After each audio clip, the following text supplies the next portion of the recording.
Hello students, antenna and microwave engineering की transmission line unit की e learning series में आज का हमारा फाइनल वीडियो है इम्पीडेंस मैचिंग टेक्निक्स।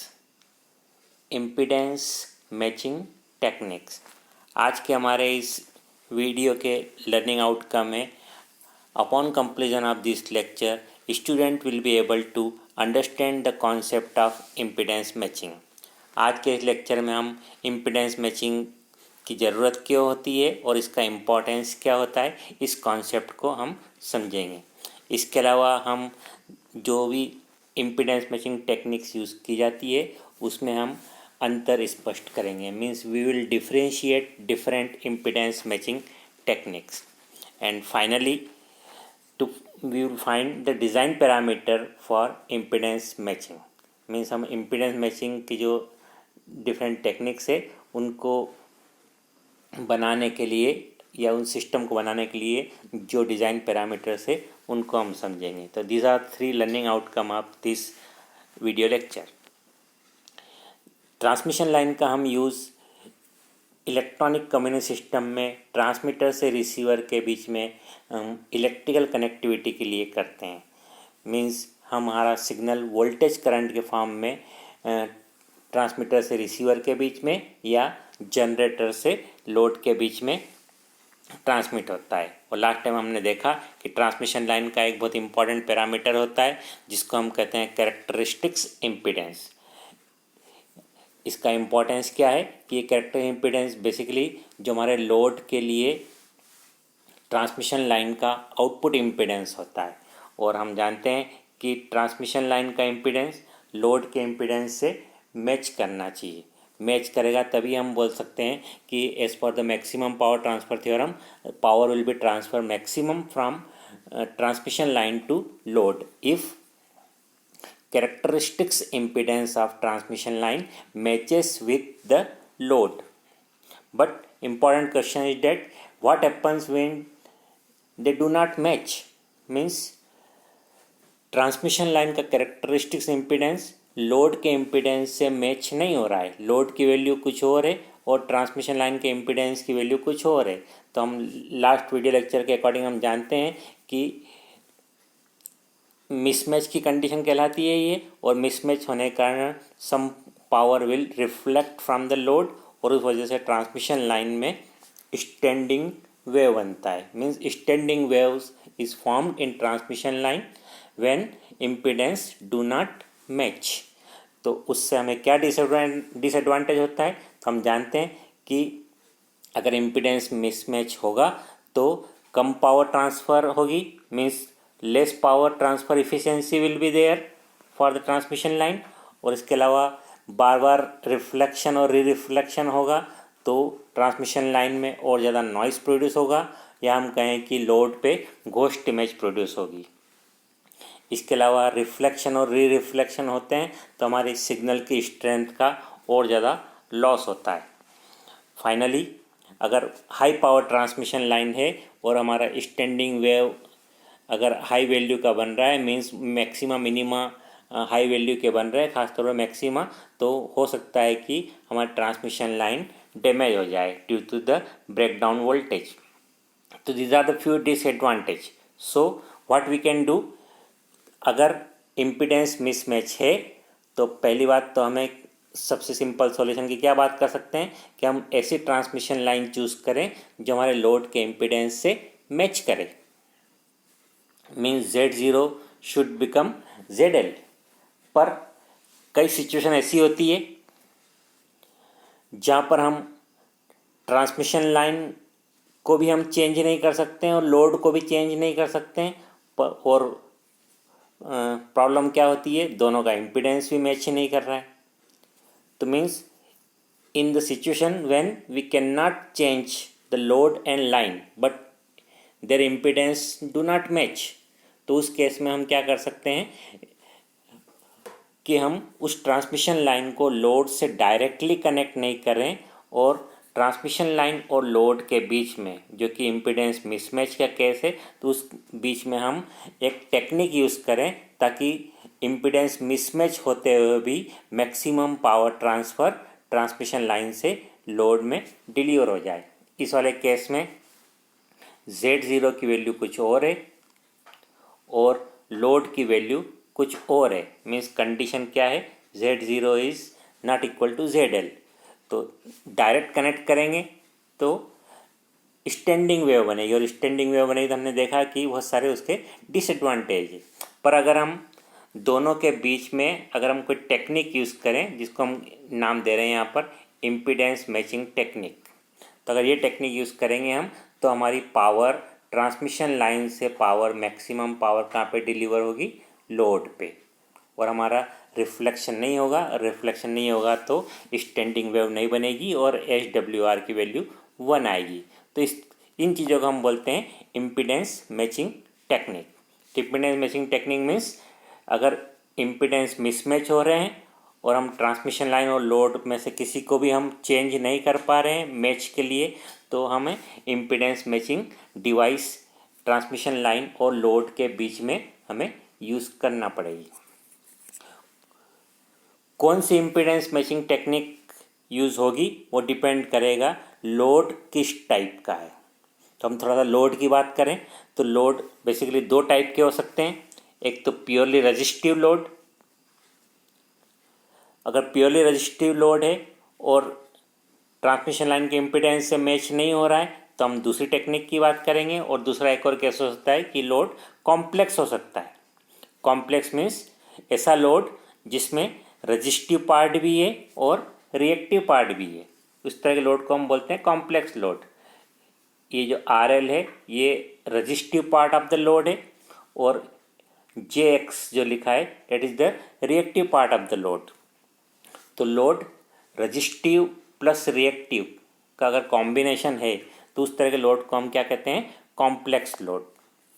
तो अगर लोड कॉम्प्लेक्स है तो हमारा इम्पीडेंस मैचिंग टेक्निक का तरीका अलग होगा। क्यों अलग होगा? क्योंकि हम जानते हैं कि केवल resistive part of load he power को कंज्यूम करता है या पावर को रिसीव करता है, और रिएक्टिव पार्ट हमारे पावर को पूरी तरह से रिफ्लेक्ट करते हैं। Reactive part means for example किसी लोड में इक्विवेलेंट इंडक्टेंस हो या किसी लोड में इक्विवेलेंट कैपेसिटेंस हो, तो ये दोनों पार्ट हमारे क्या कहलाएंगे, दोनों चीज़ें इंडक्टर और कैपेसिटर मिलके हमारा क्या कहलाएगा, जो है reactive component of the load है ना। और साथ में रेजिस्टिव कंपोनेंट तो होता ही है। तो अगर इस तरीके का लोड हो जो कि most of the practical case में होते हैं तो लोड जनरली कॉम्प्लेक्स होता है, तो उस वाले केस में हमारी इम्पीडेंस मैचिंग का तरीका अलग होगा। अलग होने से क्या अलग होगा कि हमें रिएक्टिव पार्ट को हमें ट्यून आउट करना रहता है और ताकि लोड हमारा प्योरली रेजिस्टिव। तो दो तरह के लोड हो जाते हैं, प्योरली रेजिस्टिव लोड और दूसरा तरीका लोड कॉम्प्लेक्स जिसमें resistive plus reactive portion load के होते हैं। तो अगर लोड की बेसिस पे हम बात करें तो there are two types of impedance matching techniques. पहली टेक्निक को हम बोलते हैं quarter wave transformer matching. Quarter wave means λ/4। Quarter wave को क्या कहते हैं, λ/4। λ/4 ट्रांसफार्मर मैचिंग टेक्निक, या हम कहें कि quarter wave transformer matching technique.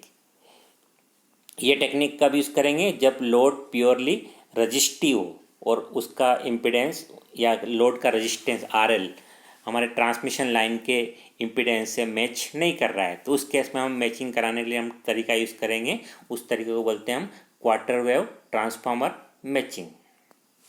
और अगर लोड कॉम्प्लेक्स हो, complex means resistive plus reactive part हो, तो हम इम्पीडेंस में और इसका इम्पीडेंस मैच नहीं कर रहा है ट्रांसमिशन लाइन के इम्पीडेंस से, तो हमें जो मैचिंग टेक्निक यूज़ करना पड़ेगी उसको हम कहते हैं स्टब मैचिंग। तो basically there are two types of impedance matching technique, quarter wave transformer matching technique and stub matching.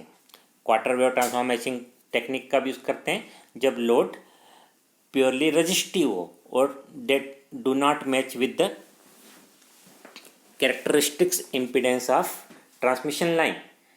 Means condition कौन सी है, जब लोड इज़ प्योरली रजिस्टिव हो और इसकी वैल्यू मैच नहीं कर रही है ट्रांसमिशन लाइन के कैरेक्टरिस्टिक्स इम्पीडेंस से, और हमें उस केस में भी हमें मैचिंग कराना है तो हमें बीच में एक टेक्निक यूज़ करना पड़ेगी या बीच में हम इम्पीडेंस मैचिंग डिवाइस यूज़ करना पड़ेगी। यहाँ पर ये लोड और ये हमारा लोड और ये हमारा मेन ट्रांसमिशन लाइन का कैरेक्टरिस्टिक इम्पीडेंस, मीन्स ये हमारी मेन ट्रांसमिशन लाइन, तो इन दोनों के बीच में हमें एक इम्पीडेंस मैचिंग डिवाइस हमें यूज़ करना पड़ रही है। तो इस तरह इम्पीडेंस मैचिंग डिवाइस को हम क्या बोलेंगे, क्वार्टर वेव ट्रांसफार्मर मैचिंग। तो क्वार्टर वेव ट्रांसफार्मर में बेसिकली क्या होता है, एक ट्रांसमिशन लाइन का एक छोटा सा सेक्शन होता है, ऐसा सेक्शन जिसकी लेंथ λ/4 है। तो quarter wave transformer is A section of A transmission line that is used between main transmission line and load। तो बेसिकली क्वार्टर वेव ट्रांसफार्मर क्या है, एक ट्रांसमिशन लाइन ही है जिसकी लेंथ क्वार्टर वेव लेंथ के बराबर है, मीन्स λ/4 के बराबर है, और क्योंकि वो खुद ही अपने आप में एक ट्रांसमिशन लाइन है तो उसका भी अपना क्या होगा, एक कैरेक्टरिस्टिक्स इम्पीडेंस होगा जो कि हमारी मेन ट्रांसमिशन लाइन के कैरेक्टरिस्टिक इम्पीडेंस से डिफरेंट होगा। तो क्वार्टर वेव ट्रांसफार्मर बेसिकली क्या हो गया, एक λ/4 लेंथ की ट्रांसमिशन लाइन जिसका कैरेक्टरिस्टिक इम्पीडेंस Z0 डैश है, वो हम हमारी मेन ट्रांसमिशन लाइन और रजिस्टिव लोड के बीच में हम उसको यूज़ करेंगे। Quarter wave transformer λ/4 transmission line का क्या इंपॉर्टेंस है, तो हमने जब स्टैंडिंग वेव देखा था तब हमने देखा था कि λ/4 एक ऐसी लेंथ है जहाँ पर हमें अगर वोल्टेज का मैक्सिमा मिलता है तो λ/4 डिस्टेंस पर वोल्टेज का मिनिमा मिलेगा, और करंट का मैक्सिमा मिलता है तो करंट λ/4 पे करंट का मिनिमा मिलेगा। मीन्स इस लेंथ से इस लेंथ के बीच में जो कि λ/4 है, ये लेंथ की डिस्टेंस कितनी है, λ/4, तो इन लेंथ के बीच में हमारा सिचुएशन इन्वर्स होती है, या हम उस दूसरी लैंग्वेज में बोलें तो इम्पीडेंस इन्वर्जन होता है। तो λ/4 लेंथ इज़ वेरी इंपॉर्टेंट क्योंकि इस लेंथ पर क्या हो रहा है, इम्पीडेंस का इन्वर्जन हो रहा है। इन्वर्जन हो रहा है मीन्स अगर यहाँ पर इस पॉइंट पर हाई इम्पीडेंस है तो λ/4 लेंथ पर लो इम्पीडेंस होगा, और अगर इस पॉइंट पर लो इम्पीडेंस है तो λ/4 लेंथ पर हाई इम्पीडेंस होगा। तो मीन्स क्वार्टर वेव सेक्शन किसी ट्रांसमिशन लाइन का क्या होता है, जहाँ पर हमें इम्पीडेंस इन्वर्जन मिलता है। इम्पीडेंस इन्वर्जन मिलता है मीन्स इसका बताया मैंने मीनिंग कि अगर इस लेंथ पर रेजिस्टेंस मान लो RL है तो इसका इन्वर्जन मीन्स अगर इसकी वैल्यू हाई है तो λ/4 लेंथ पर हमें इम्पीडेंस लो मिलेगा, रेजिस्टेंस लो मिलेगा, और लो मिलेगा मीन्स हो सकता है कि इससे मैच कर जाए। या उल्टी बात करूं मैं, अगर इस पॉइंट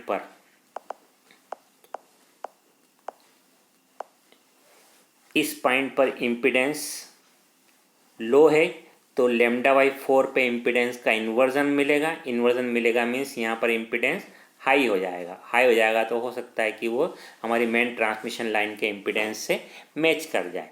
तो means quarter wave section basically क्या है, इम्पीडेंस इन्वर्जन का काम करता है। क्वार्टर वेव ट्रांसफार्मर को हमें डिज़ाइन करना है तो बेसिकली दो पैरामीटर डिज़ाइन करना पड़ते हैं। एक तो हमें कितनी लेंथ यूज़ करना है, तो लेंथ तो बताया मैंने कि हमारी सिग्नल की वेवलेंथ जितनी भी होती है उसका डिवाइड बाय 4 मीन्स λ/4 हमें यूज़ करना है। तो पहला डिज़ाइन पैरामीटर क्या हो गया, length of that quarter wave transformer. तो कितनी लेंथ होगी वो डिपेंड करेगा हमारे सिग्नल की वेवलेंथ कितनी है। इसके अलावा उस ट्रांसमिशन लाइन का कैरेक्टरिस्टिक्स इम्पीडेंस भी हमें डिज़ाइन करना रहता है। यहाँ पर Z0 तो हमारी मेन ट्रांसमिशन लाइन का इम्पीडेंस है और RL हमारा रजिस्टिव लोड है। इन दोनों को मिसमैच हो रहा है तो हमें मैचिंग करने के लिए हमें एक ट्रांसमिशन लाइन जिसको हम क्वार्टर वेव ट्रांसफार्मर नाम दे रहे हैं, तो हमें यूज़ करना पड़ रही है। तो उस क्वार्टर वेव ट्रांसफार्मर का भी अपना क्या होगा, एक कैरेक्टरिस्टिक्स इम्पीडेंस होगा। तो उसकी वैल्यू कितनी होना चाहिए, ये फार्मूले के हिसाब से जो हम क्वार्टर वेव ट्रांसफार्मर यूज़ कर रहे हैं उसका इम्पीडेंस Z0 डैश वो कितना होना चाहिए, under root Z0 into RL। यहाँ पे Z0 हमारी मेन ट्रांसमिशन लाइन का इम्पीडेंस है और RL लोड का रजिस्टेंस है। तो ये दो पैरामीटर से हम क्या डिज़ाइन कर सकते हैं, क्वार्टर वेव ट्रांसफार्मर को हम डिज़ाइन कर सकते हैं। यहाँ पे ध्यान देना इम्पॉर्टेंट है कि हमारे किसी एक सिग्नल के लिए, सपोज एक फ्रीक्वेंसी या एक वेवलेंथ का सिग्नल अगर है, तो एक सिग्नल के लिए एक ही transformer quarter wave transformer design हो सकता है, क्योंकि उसकी लेंथ हम हमारी सिग्नल के अकॉर्डिंग हम डिसाइड कर रहे हैं। इसको एक छोटा सा एग्जांपल के तौर पे समझें कि suppose a 75 ohm load is required to match with 50 ohm transmission line for a signal of 100 megahertz. Then find the length and Z0 of quarter wave transformer.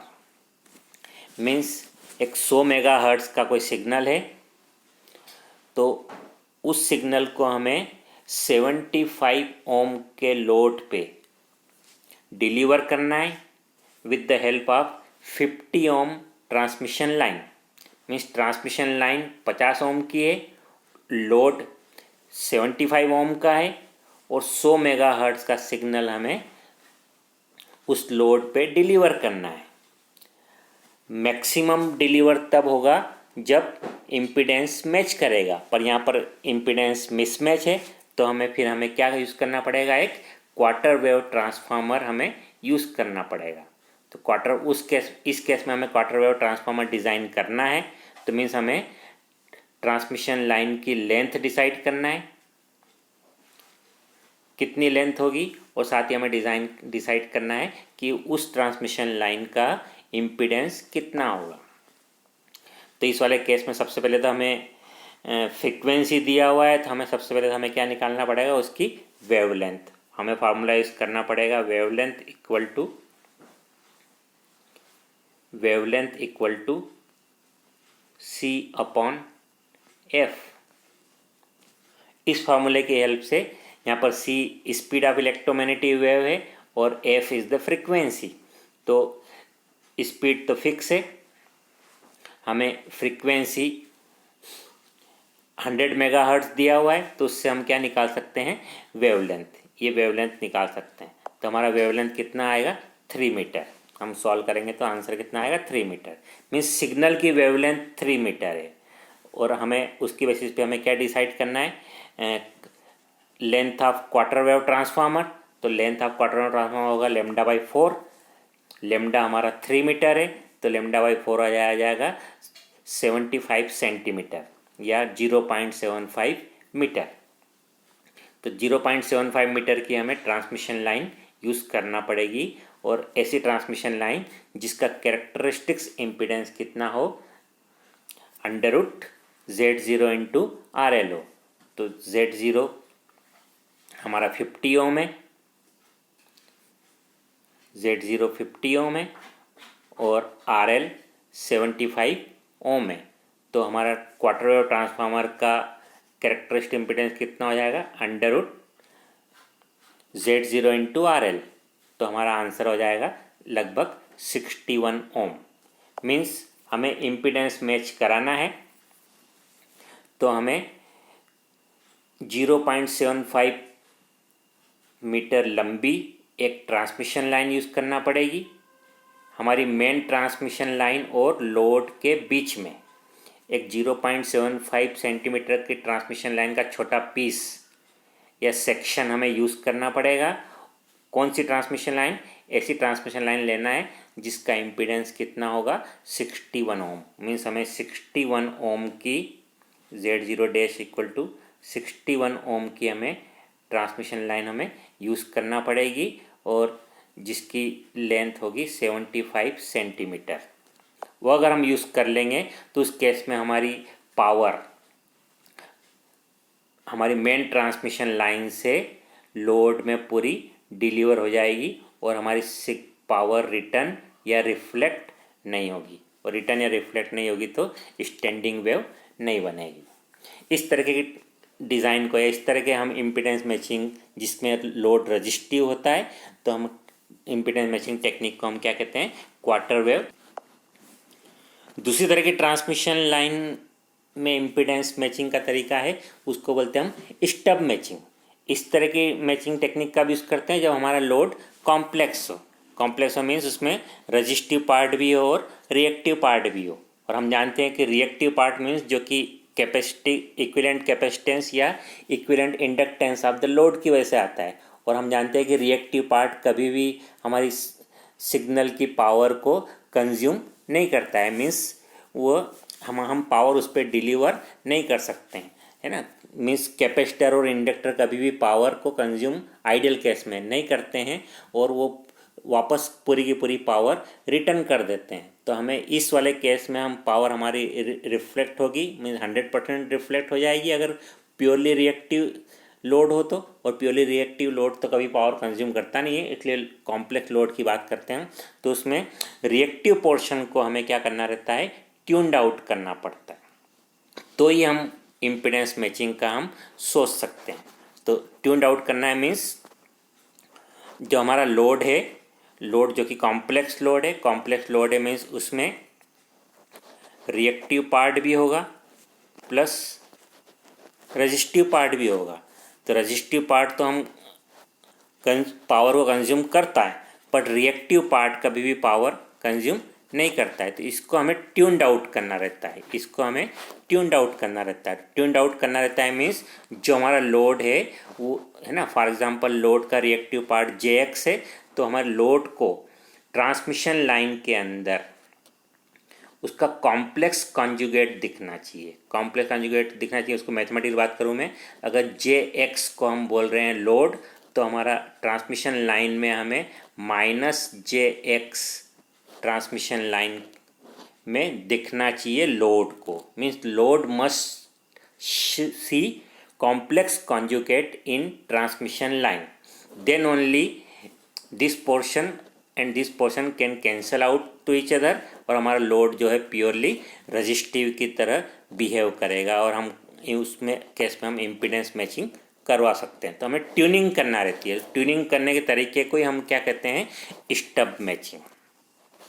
ठीक है, तो स्टेप ट्यूनर या नाम है उसका स्टेप ट्यूनर बोलते हैं। तो स्टेप ट्यूनर या step matching is basically A section of transmission line connected in series or parallel with main transmission line which behaves like a inductor or capacitor or combination of these two। तो इस वाले case में हमारी ये main transmission line है और ये हमारा कॉम्प्लेक्स लोड है। तो कंडीशन ये हो रही है कि Z0 is not equal to ZL। उस केस में हमें इम्पीडेंस मैच कराना है, तो हमें लोड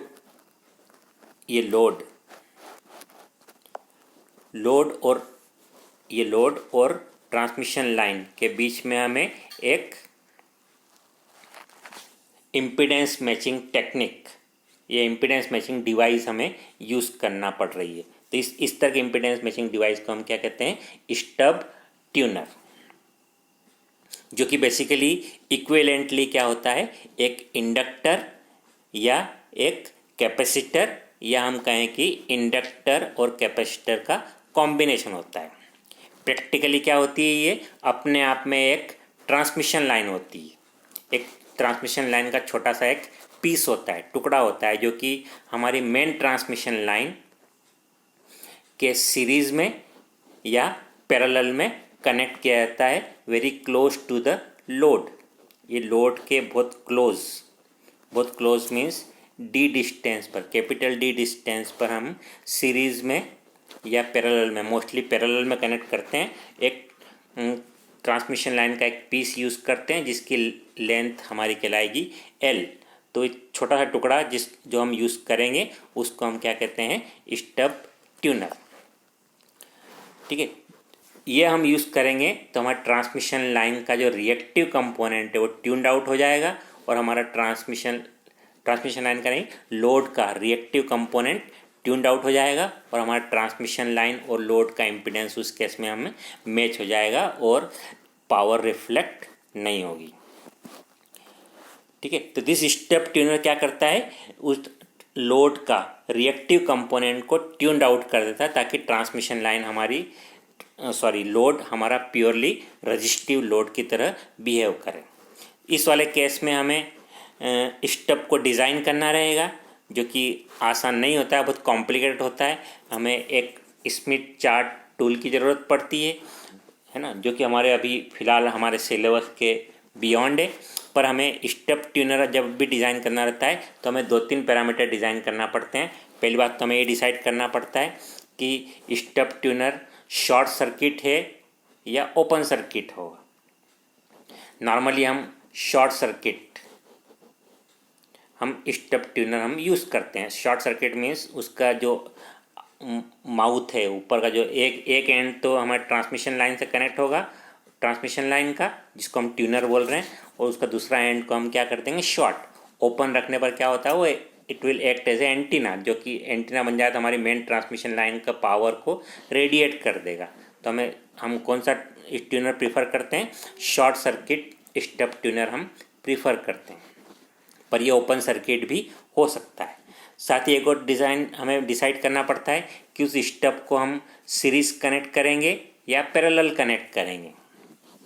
नॉर्मली हम पैरेलल कनेक्शन हम प्रीफर करते हैं, तो शॉर्ट सर्किट स्टेप यूज़ करेंगे और उसको हमारे लोड के या ट्रांसमिशन लाइन के, मेन ट्रांसमिशन लाइन के पैरेलल में हम कनेक्ट करेंगे।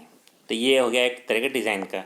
इसके अलावा और हम बात करें तो जो स्टेप यूज़ करेंगे उसकी लेंथ कितनी होगी, लेंथ ऑफ स्टेप, वो भी हमें डिसाइड करना पड़ता है।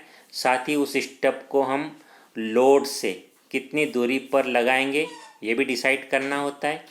और साथ ही जो भी हमारा स्टेप होता है बेसिकली एक ट्रांसमिशन लाइन ही होती है, तो उसका कैरेक्टरिस्टिक इम्पीडेंस कितना होगा, तो स्टेप का कैरेक्टर इम्पीडेंस भी हमें डिसाइड करना पड़ता है। तो बेसिकली कितने पैरामीटर हो गए डिज़ाइन करने के, हमें ये डिसाइड करना पड़ता है short circuit open circuit, 1 design parameter. इसके अलावा हमें डिसाइड करना पड़ता है सीरीज या पैरेलल, 2nd डिज़ाइन पैरामीटर। और साथ ही हमें 3 ये डिज़ाइन पैरामीटर और length of step, distance from the load और कैरेक्टरिस्टिक्स इम्पीडेंस ऑफ स्टेप। तो इन सब चीज़ को डिसाइड करने के लिए हमें एक टूल्स अवेलेबल होता है, उसको बोलते हैं हम स्मिथ चार्ट। ठीक है, तो ओके, तो this is how we can decide कि कैसे हम स्टेप मैचिंग करवा सकते हैं। तो हमने ये पैरामीटर अगर हम डिसाइड कर लेते हैं तो हमारा ट्रांसमिशन लाइन का इम्पीडेंस लोड के इम्पीडेंस से मिसमैच होने के बावजूद भी हमारी पावर रिफ्लेक्ट नहीं होती है। तो इस तरह के इम्पीडेंस मैचिंग टेक्निक को हम कहते हैं स्टेप मैचिंग। तो डियर स्टूडेंट, आज की क्लास में हमने देखा कि characteristics impedance of transmission line और लोड अगर मिसमैच होते हैं तो हम जानते हैं कि स्टैंडिंग वेव बनते हैं, और स्टैंडिंग वेव बनने से बहुत सारी प्रॉब्लम्स होती है। तो हमें कुछ न कुछ मैचिंग टेक्निक हमें यूज़ करना पड़ती है। तो कौन सी मैचिंग टेक्निक यूज़ करते हैं वो डिपेंड करता है कि हमारा लोड की कैरेक्टरिस्टिक्स किस टाइप की है, लोड प्योरली रजिस्टिव है या लोड कॉम्प्लेक्स है। अगर लोड रजिस्टिव है तो इम्पीडेंस मैचिंग टेक्निक हम यूज़ करते हैं, उसको बोलते हैं हम क्वार्टर वेव ट्रांसफार्मर। और अगर लोड कॉम्प्लेक्स है तो हम इम्पीडेंस मैचिंग टेक्निक यूज़ करते हैं, उसको बोलते हैं हम स्टेप ट्यूनर। हमने आज की क्लास में ट्रांसफार्मर कैसे डिज़ाइन करते हैं, क्वार्टर वेव ट्रांसफार्मर, उसकी हमने डिज़ाइन पैरामीटर देखे, और हमने तो एग्जाम्पल से समझा भी कि कैसे हम क्वार्टर वेव ट्रांसफार्मर को डिज़ाइन कर सकते हैं। साथ ही हमने डिज़ाइन पैरामीटर स्टेप ट्यूनर के भी देखें। आज की क्लास की बेसिस पे आपको कुछ क्वेश्चन आंसर्स देना है, जिसको हम असाइनमेंट कहते हैं, और हमारे असाइनमेंट की कंडीशंस आपको पता है। तो आज के असाइनमेंट के क्वेश्चन नोट कीजिए। Question number 1, right the name of impedance matching technique for resistive load. Right the name of impedance matching technique for resistive load. Question number 2, Write the name of impedance matching technique for complex load. Write the name of impedance matching technique for complex load. And final question, a 50 ohm load is required to match with 75 ohm transmission line for a signal of 300 megahertz. A 50 ohm load is required to match with 75 ohm transmission line for a signal of 300 megahertz. Then find the length and Z0 of quarter wave transformer. Find length and Z0 of quarter wave transformer. So dear student, with this video lecture I came to the end of our unit which is known as transmission line. तो transmission line के unit में हमने कुछ video बनाए और हमने कोशिश किया कि हम ट्रांसमिशन लाइन के बेसिक कॉन्सेप्ट को हम समझ पाए. तो hope you enjoy this video. See you in next video. Thank you.